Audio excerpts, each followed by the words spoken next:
Y llegó el momento de presentar a nuestro economista y asesor en prevención de lavado de activos y crímenes financieros, el licenciado Eiromi Castro. ¿Cómo le va? ¿Cómo está?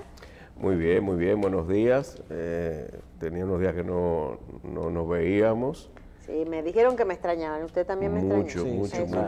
Lamentando mucho la pérdida de su familiar. Sí, realmente. Nuestro más sentido pésame.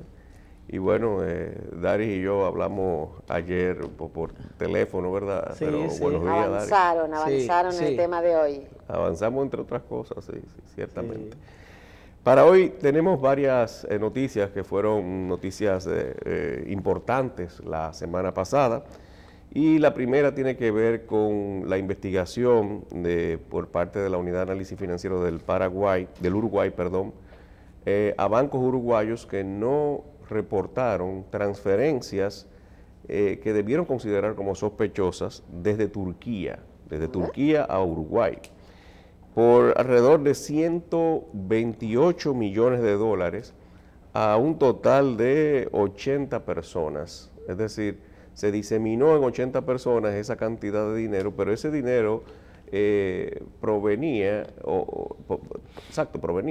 de un crimen electrónico, de un fraude electrónico que se había cometido en varios países y que el dinero entonces se llegó a Turquía y desde Turquía entonces lo enviaron a el Uruguay. Ustedes saben que Uruguay es un centro financiero, tiene a Punta del Este, que es un centro financiero mundial, es quizás el más activo en el cono sur.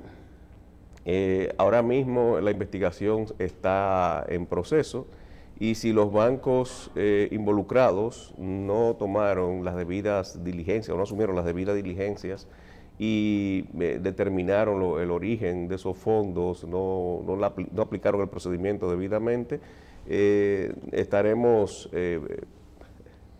viendo sanciones muy fuertes y quizás procesos judiciales contra esos bancos en el Uruguay en los próximos días. Es lo que decía Michelle recién, que ya las cosas no son como antes, ahora hay que justificar todo.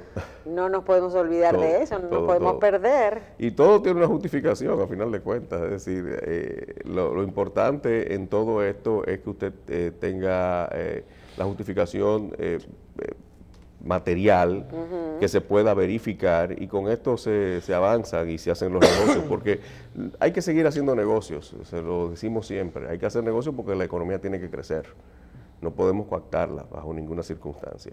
La otra noticia es que sigue avanzando la tipología gota a gota. La tipología gota a gota es una tipología de lavado que se ha venido creciendo en muchos países del mundo. Así? La tipología gota a gota consiste en lo siguiente. Básicamente los narcotraficantes que tienen exceso de dinero, eso que hablábamos en off también, no solamente por narcotráfico, sino también por otro crimen. Pero en este caso básicamente nace con los narcotraficantes.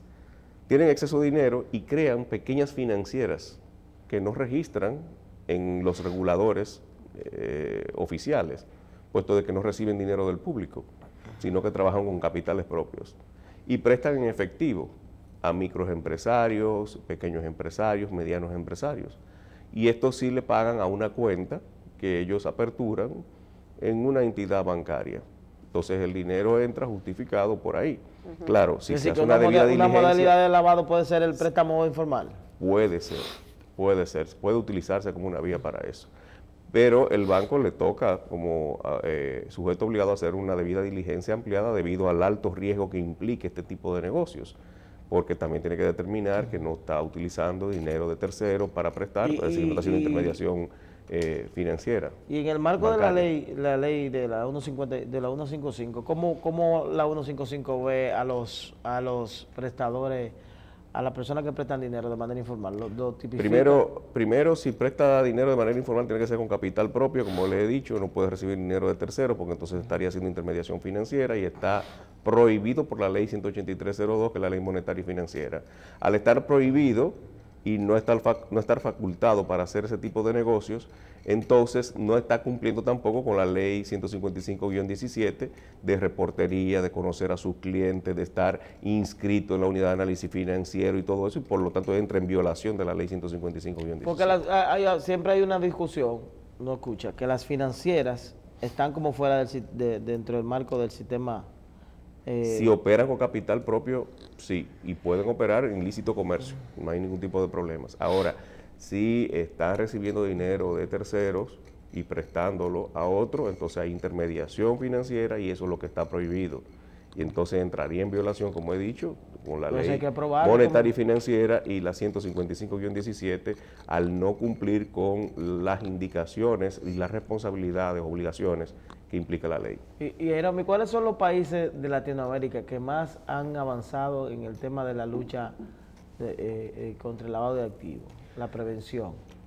Me refiero en términos de normativas y demás. Todos aquellos a los cuales se le hará una evaluación país o se le ha hecho una evaluación país y ha caído en una lista o ha sido incluido en una lista, son los que más han avanzado. Eso es lo en famoso, el caso de riesgo Panamá, país. Exactamente, es decir, bueno, influye mucho en lo que es riesgo país. Lo que siempre vimos como riesgo país es el riesgo país crédito, que es el que más preponderancia tiene y el que más las calificadoras dan, pero también implica el riesgo país genérico, general, e influye lo que es el riesgo país, el riesgo lavado de activos, el riesgo de seguridad jurídica y una serie de cosas, ¿verdad?, que también influyen en todo esto. Pero usualmente cuando lo vemos por ahí, riesgo país es el riesgo país crédito, que se calcula usualmente midiendo el rendimiento de las emisiones de deuda de un país y el rendimiento de esa deuda, por ejemplo, nosotros los bonos soberanos, en función del rendimiento promedio de los bonos del Tesoro de los Estados Unidos. Así como la mayoría de las monedas se miden en función del dólar norteamericano, claro, también los títulos valores emitidos por los países para calcular riesgo país se miden también con el rendimiento de los títulos valores del Tesoro norteamericano. ¿Cuándo una persona puede ser objeto de una investigación por sospecha de lavado de activos? Es decir, ¿cuándo una persona pudiera colocarse como en la mirada de las autoridades, de las unidades lo que intervienen en términos de la ley en lavado de activos? Es decir, ¿cuándo Dari Terrero se puede convertir en un sospechoso de lavado de activos? Con una conducta sospechosa, con un reporte de operación sospechosa remitida a la unidad de análisis financiero por un sujeto obligado, ya sea cualquier sujeto obligado, desde la banca por hasta ejemplo, un dealer. El día de mañana, Dios lo libre, que lo investiguen, pero que Dari vaya y le diga a un dealer, quiero esa jipeta Lexus, top, te la pago en efectivo. Y le pague en efectivo cuando el dealer solamente puede recibir en efectivo 500,000 pesos. Claro, si vas al banco y lo depositas en la cuenta, no hay ningún tipo de problema, ahí puedes depositar el efectivo, pero estás a expensas de hacerte una debida diligencia y de que tanto el dealer como el banco te reporte como una transacción sospechosa. El exhibicionismo no me pudiera claro a mí hacer sospechoso. Te hago la pregunta en el siguiente orden. Tenemos en República Dominicana un grupo creciente de que son empresarios, en términos artísticos, de los cantantes urbanos. Y algunos son muy recurrentes en la exposición de dinero a través de las redes, de grandes cantidades de dinero. Hay personas que hablan, aquí tengo 1 millón, aquí tengo medio millón, para mostrar que ellos son lo que son y hay una movilidad, incluso hay personas de la televisión que hacen. Esas personas no pudieran ser objeto de una investigación por parte de la unidad de análisis financiero, ¿verdad? Sí. Y por parte del organismo tributario, es decir, de verificar de que ese millón de pesos... Sí. No pudieran estar en riesgo ellos. Claro que sí. Lo primero es que ver cuánto están tributando esa empresa o esa persona física, ¿verdad? Y determinar si el tributo que está pagando equivale, ¿verdad?, a las muestras de dinero y ostentación de dinero que él hace en las redes. Puede hacer que todo esto sea un espectáculo, porque en ese mundo se mueve mucho. Sí, pero por ejemplo, lo que yo digo, por ejemplo, ¿puede la autoridad de manera administrativa decir a una persona, mire, claro lo estamos requiriendo porque vimos Vimos que usted puso esa cantidad de dinero y queremos saber la procedencia Claro y si que se sí. pagó los tributos correspondientes. Claro que sí, porque eso es una muestra material de que tú estás generando riqueza y si no estás tributando en función de lo que tú estás mostrando, entonces tú puedes ser llamado a que justifique el por qué no lo has hecho y entonces te exijan el pago correspondiente. Claro que sí, y están en el deber de hacerlo, de hecho. Están en el deber de hacerlo. Bueno, y te le dio una asesoría gratuita ahí a Lobra. Sí, Una asesoría, no, ¿verdad? pero Una no, asesoría. no solamente cantantes urbanos, hay mucha gente. No, Políticos, yo veo y- una gente con una ostentación de dinero aquí que yo estoy preocupado. ¿Será que yo estoy en el lugar y equivocado? presentadoras No, no, que este muchas fin de veces semana vemos- estoy en Samaná Ah. y este otro alquila una Vemos, casa vemos una en- serie de en Casa del personas Campo. ostentando riquezas, ¿verdad? Dando muestras de riqueza que uno no sabe realmente cómo lo hace, como aquella famosa salsa, ¿recuerda? ¿Cómo ¿Y lo cómo hace? lo hace? Yo no sé. ¿Y hay alguna forma de verificar, por ejemplo, de confrontar gastos versus ingresos? Claro Es que decir, sí. de que una persona puede ser requerida porque sus gastos son superiores a los ingresos que tiene de manera formal. Claro que sí, por eso muchas veces tú ves que personas se eximen de hacer gastos con tarjetas de crédito porque Para queda no- el rastro, entonces lo pagan en efectivo para que el rastro no quede y que no exigen facturas fiscales ni nada de esto. Así no hay rastro, por eso es que se induce, y la ley, se han dado cuenta, la ley 155-17, induce a los pagos nominales, no a los pagos en efectivo, que lo hemos discutido muchas veces, que entendemos que ese artículo 64 es un poco exagerado en los límites de pago en efectivo, porque nosotros entendemos que para desincentivar el uso del efectivo lo que tenemos es simplemente que sacrificar un poco, ¿verdad?, y eliminar el punto 15 de las transacciones financieras para que la gente se vea más inducida a pagar mediante cheques y transferencias. Es decir, en efectivo la cantidad máxima son... Depende del sector. Por ejemplo, para los vehículos, todos los vehículos de motor son 500,000 pesos. Para las inmobiliarias son 1,000,000 de pesos. Para las joyerías, 450,000 pesos. La joyería. Joyerías, exacto. Para las bancas de apuestas, casinos, son 250,000 pesos, tanto para jugar como para Como el para pago de recibir. de los premios, si acaso ganan, ¿verdad? En todo caso. Pero yéndonos de nuevo Sí. al sistema gota a gota, se denota un crecimiento de esta tipología en Latinoamérica y por eso estamos llamando la atención porque esto también se puede estar dando aquí.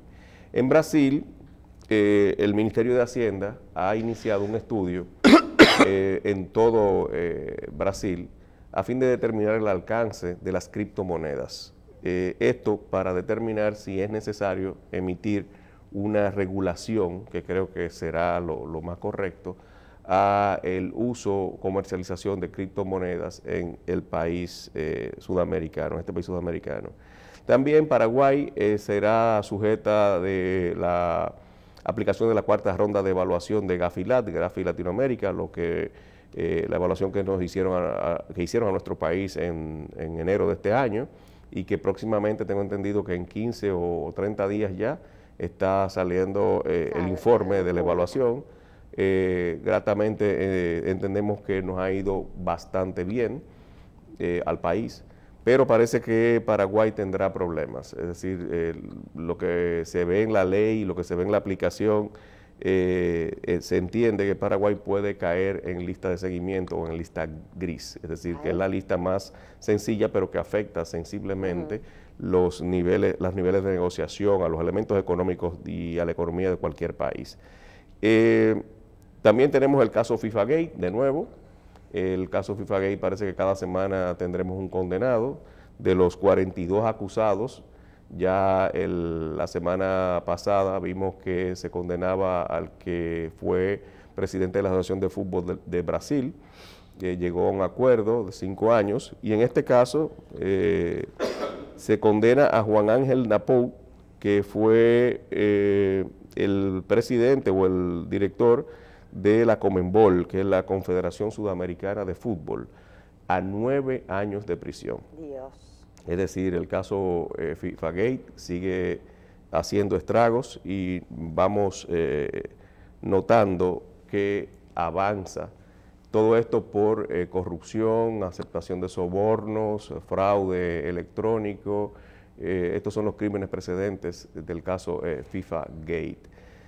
Finalmente, como noticia también de lavadodinero.com y de BCT Global Consulting, debemos llamar la atención o poner atención a la acusación que se le ha hecho al expresidente Arias, Premio Nobel de la Paz de Costa Rica.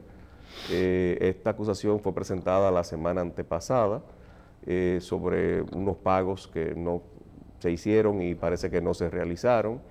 Realmente esperamos que él no esté involucrado en esto por el cariño que se le profesa, particularmente yo también. Pero, exacto, pero la ley es dura, pero es la ley. Si delinquió, entonces que se le aplique la ley. Lo último que voy a tratar en esta mañana es acerca de un crimen que parece que siempre ha existido y que no se le había puesto tanta atención. Y es un crimen precedente de lavado de activos en la República Dominicana. Es decir, la ley 155-17 lo prevé. Es la falsificación de alimentos. ¿Falsificación de alimentos? Falsificación de alimentos o adulteración de alimentos, que sería ya también lo mismo porque te lo están falsificando. Si tú compras un pan que tú crees que es integral y que realmente no es integral, entonces te están engañando, te están mintiendo. Entonces esto está previsto en la ley de lavado. Si tú adulteras el alimento, entonces el dinero que tú recibes por eso es un dinero ¿pero ilícito, solo alimentos? No, hay alimentos, bebidas, medicinas, de todo. Pero esto es interesante porque en Holanda han creado un departamento dentro del, conjuntamente del Ministerio de Salud con el Ministerio de Hacienda, y han iniciado investigaciones sobre esto. Y los resultados están siendo pasmosos, es decir, son bastante preocupantes. Y diríamos nosotros que para ocuparse. El cálculo de la ODCE o OCDE, como ustedes quieran, es que en falsificación de alimentos y adulteración de alimentos ya el crimen organizado tiene sus tentáculos allí y genera cerca de 9.000 millones de euros al año. ¿Cómo? Solamente en esto. Entonces, nos llama la atención, porque creo que aquí debemos de ocuparnos. Creo que se hacen bastante cosas. Creo que es, ¿cómo se llama? ¿Y cuáles alimentos son más propensos a ser parte de esta red? Fíjate lo que pasó en Holanda, que fue algo de lo que detonó y eso. Lácteos, carnes, porque ¿recuerdas el caso de los boxeadores dominicanos que salieron positivos en dumping? Y fue porque consumieron una carne que a ese ganado se alimentó con una sustancia que está prohibida, porque es una sustancia que ayuda y que también puede resultar ser cancerígena. Pero aquí va a caer mucha gente presa, porque aquí bueno, te venden un asunto de calidad, una carne de primera y es de qué. Es lo que estoy llamando la atención. Es decir, por eso estoy llamando la atención con relación a esto. Es decir, hay unos componentes, por ejemplo, que no se puede alimentar al ganado vacuno ni a las aves, que están prohibidos, pero que desarrollan más, pero que son perjudiciales para la salud, porque son cancerígenos o porque generan problemas metabólicos o lo que sea, son propensos a esto. Y están prohibidos por la Organización Mundial de la Salud, entonces no pueden ser utilizados. Sin embargo, se utilizan, generan más crecimiento, le generan más dinero porque aumenta la productividad, pero en detrimento de los consumidores. Una pregunta, saliendo del tema.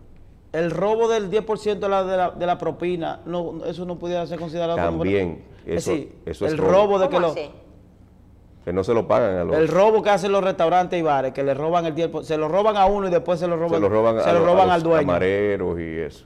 Eso sí, claro, eso es robo, porque eso está establecido por ley y debe otorgársele a quienes se lo han ganado, que son los trabajadores. Es decir, que si un eso es dinero ilícito. Si un mozo que haya trabajado en un restaurante sale y dice, a mí nunca me han dado eso, Si lo demuestra materialmente, puede Pero acusar. ahí que está la vaina y cómo se demuestra. Ahí eso es. No me han dado nada. Entonces, Con los pagos. quien tiene que demostrar es el establecimiento de que sí le hizo un pago a él. Con los pagos que se le han hecho a él. ¿Verdad? Transferencia o cheque o... Y él demuestra también de que a ese restaurante se le han hecho los pagos del 10%, pero a él no se le pagó el correspondiente 10%, lo que le correspondía de ese 10%. Eso está en nómina. Y eso está documentado, supuestamente. ¿Y por qué no quitan eso definitivamente? Eso? No sé realmente, pero aquí pagamos más de eso, porque aquí No, porque tenemos se que pagar el 10% ahí, pero tenemos que dejar el 10% también. Claro, por ejemplo, Exacto. Para que te puedan atender y no te vayan a escupir Claro, la comida. para no te luego, vayan a ¿verdad? hacer- 18 también.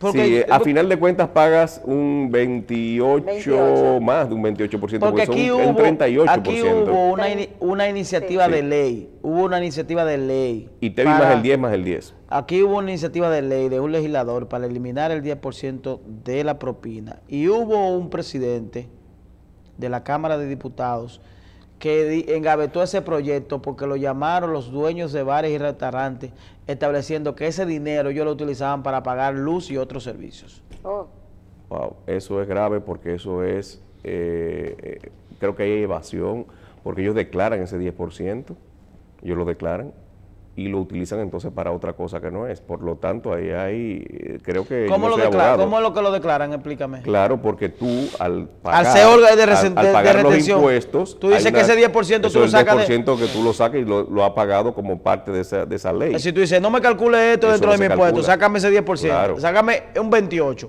Claro. 18 más 10. Exactamente. Entonces, no se declara, y si tú lo estás haciendo, y si tú lo estás declarando y no lo estás haciendo, entonces eso es delito tributario. Es un delito tributario. Claro, porque tú estás Que cae dentro de la ley de lavado. Claro que sí, claro que sí. Ay. Porque ahí hay falsificación, ahí hay una componenda para entonces timar al Estado con relación a esto. Y creo que cabe el delito tributario. No soy abogado, pero sí veo que encaja perfectamente Sí, en la porque, definición de sí, delito porque es tributario. un tributo que lo crea una ley. Claro, es un tributo que lo crea una ley y tú estás diciendo que tú lo estás reteniendo y lo estás pagando Al correspondientemente, pero no beneficiario. lo estás haciendo. Entonces, ahí hay una situación de delito tributario. Varias asesorías el día de hoy, ¿la? Claro, ojalá llamen, a veces No, te Global llamen aquí, Consulting. que yo le doy el número. Gracias. muy bien, muchísimas gracias. Feliz semana. Igual a usted, que tenga, bueno, muchas asesorías, ya usted Hoy es sabe, lunes y el ¿no? cuerpo lo sabe. Amén, amén. Hoy es lunes. Hoy es lunes, sí. Y el así cuerpo mismo. lo sabe. Sí, pero ¿qué se le va a hacer? Nos vemos mañana, Sí, mañana es martes. si Dios lo permite. Ya ustedes los Estoy despido. casi ya la semana entera. Ya ustedes los despido hasta mañana. Bye.